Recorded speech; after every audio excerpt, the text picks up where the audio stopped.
Hi everyone, it's Carrie.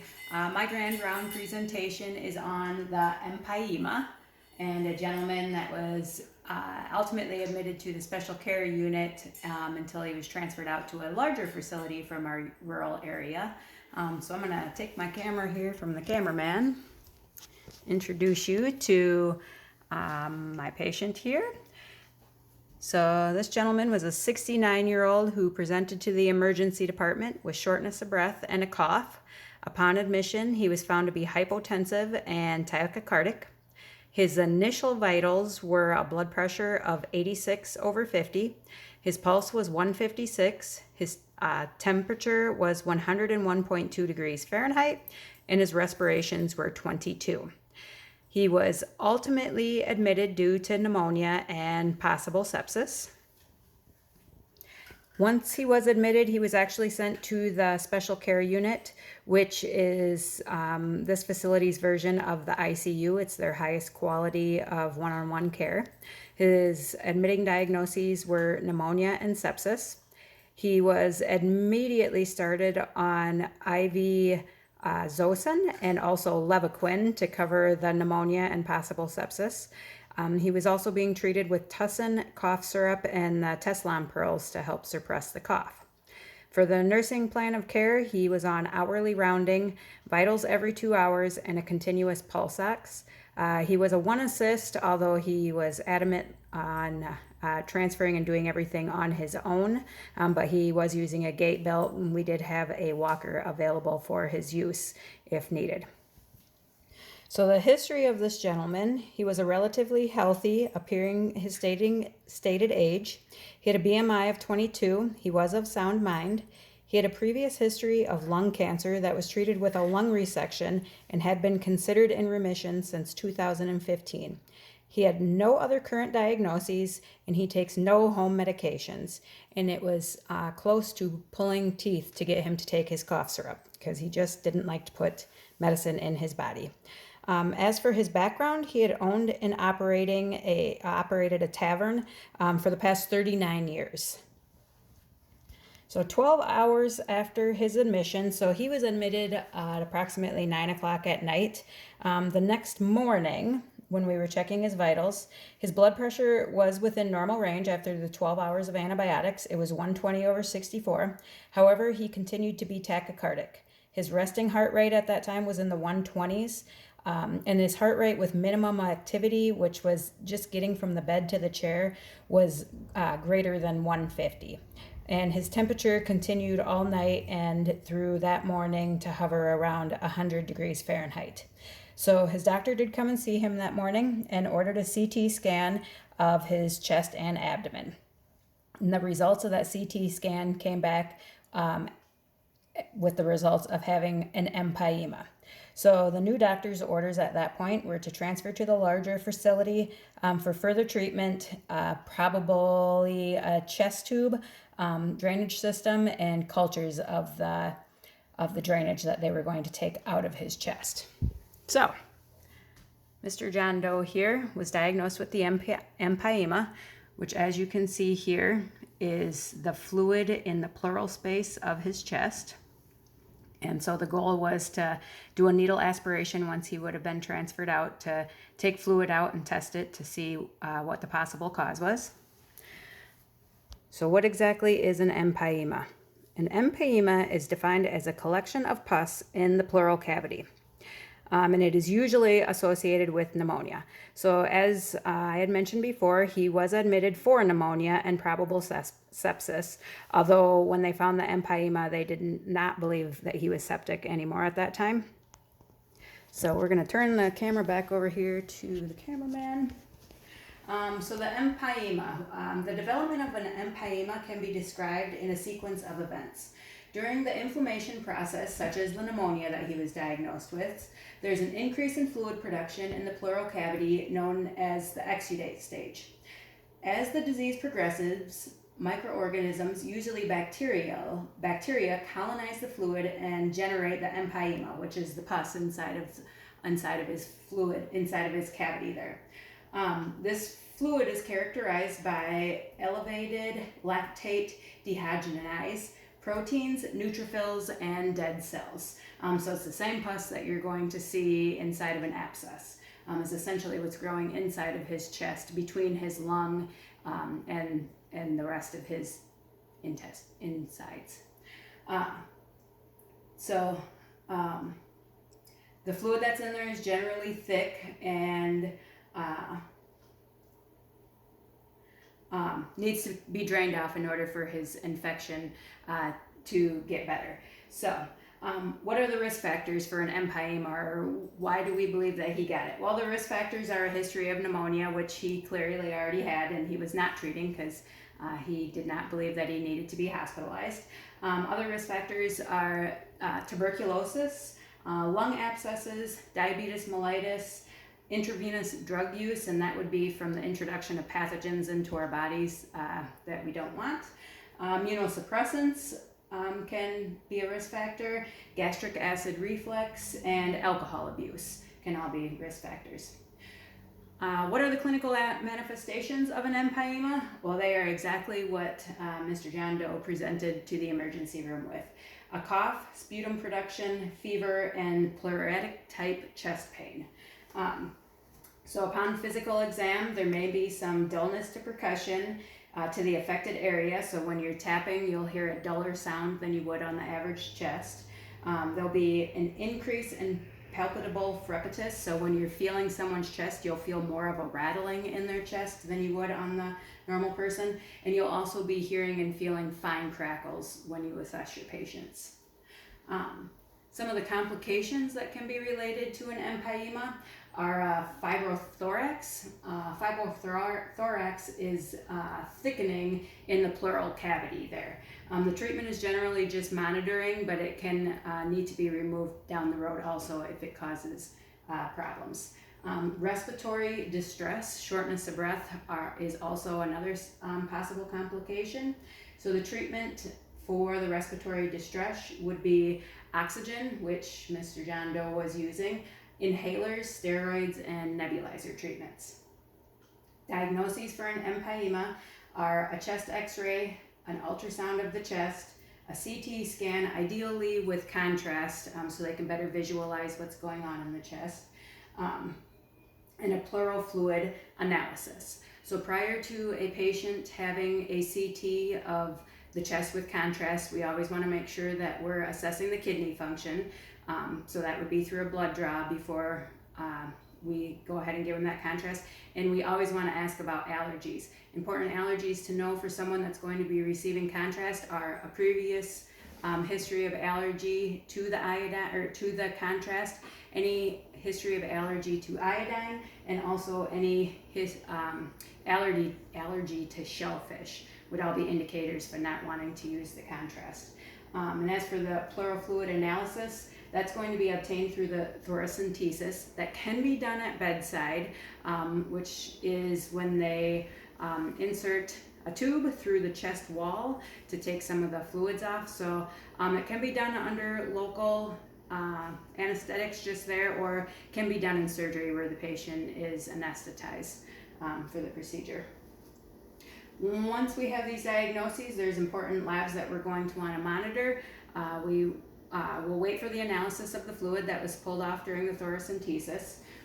We'd also like to monitor the sputum culture and sensitivity. The reason we do that is because we can diagnose exactly which pneumonia, where did it come from, and what's the best antibiotic to treat the pneumonia that the patient with an empyema would have.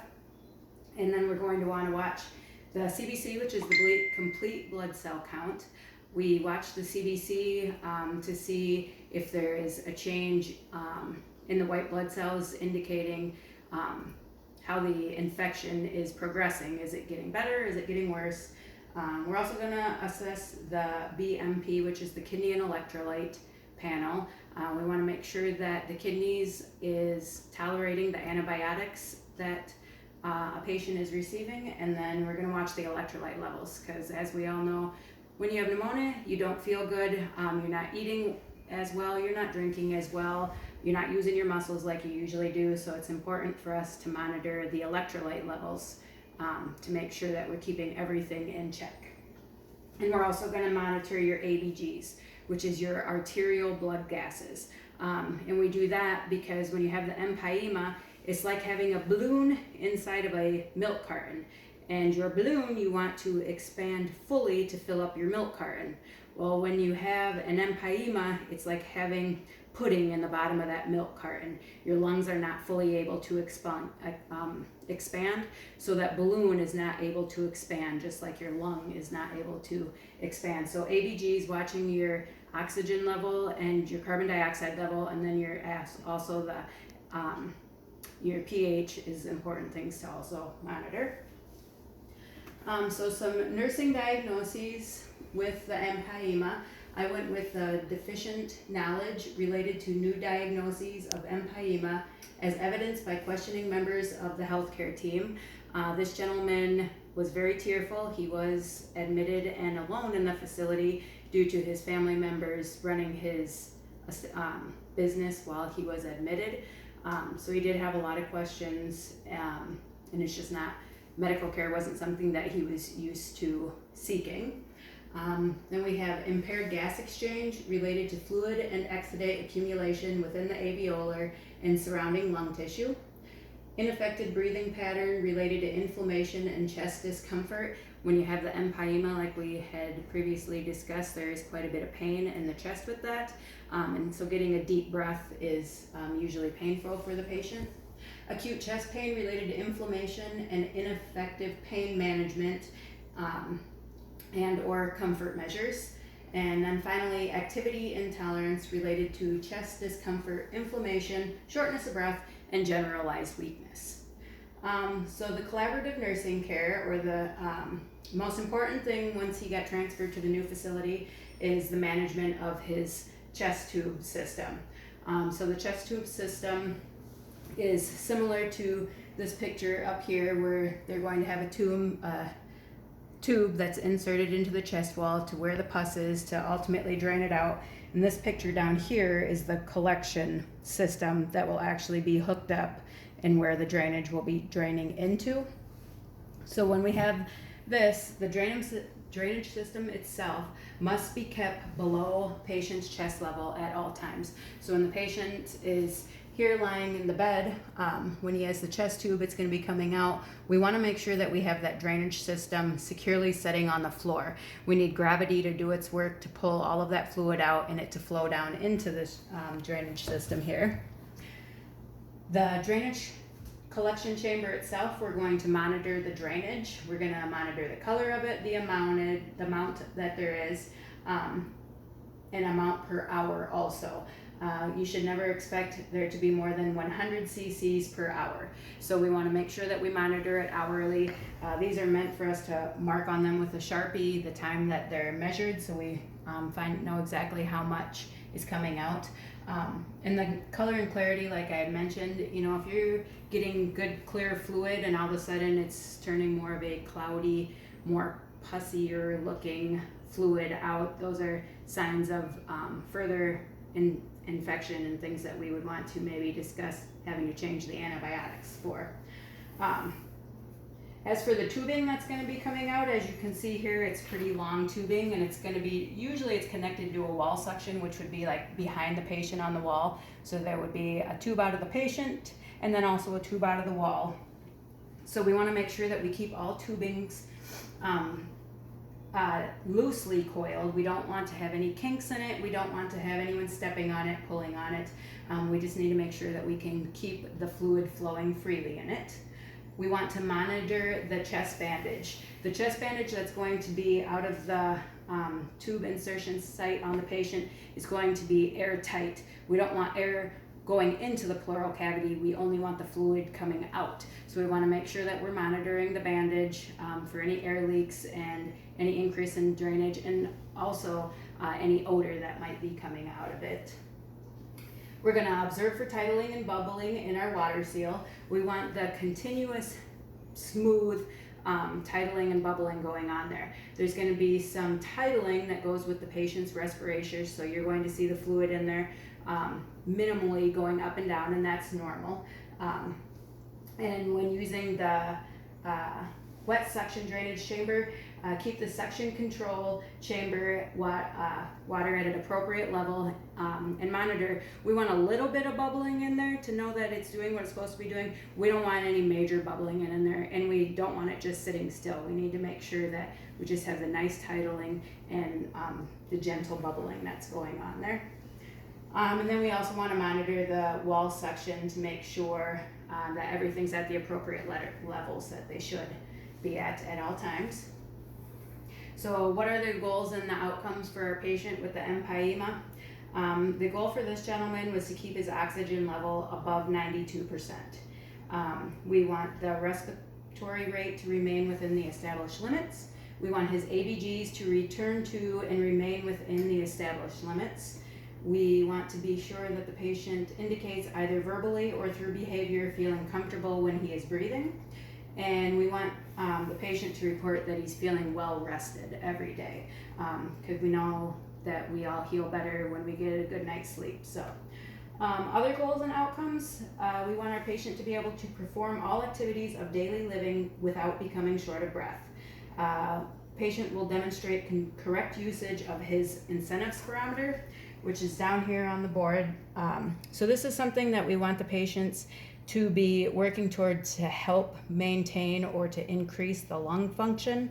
They're going to be breathing into that tube and attempting to get a little ball that's in there to a certain level and hold that ball there. It helps patients learn to deep breathe, expand their lungs well, and it helps them heal better. So we want patient to be able to demonstrate an ability to cough and produce sputum. We still had the pneumonia that was initially going on, so we need to get that sputum out of the patient's lungs. So effective coughing is important, and that's something important that we're going to teach our patients with an Empyema, the importance that even though, yes, it does hurt, we still need to cough and we need to get that phlegm out of there. We want to make sure that the patient's fluid intakes remains sufficient to prevent dehydration, and it helps keep all of our electrolytes in balance. We want our patient's pH, PO2, PaCO2 to return to normal levels and remain in that normal levels. We want our patient to perform relaxation techniques every 4 hours.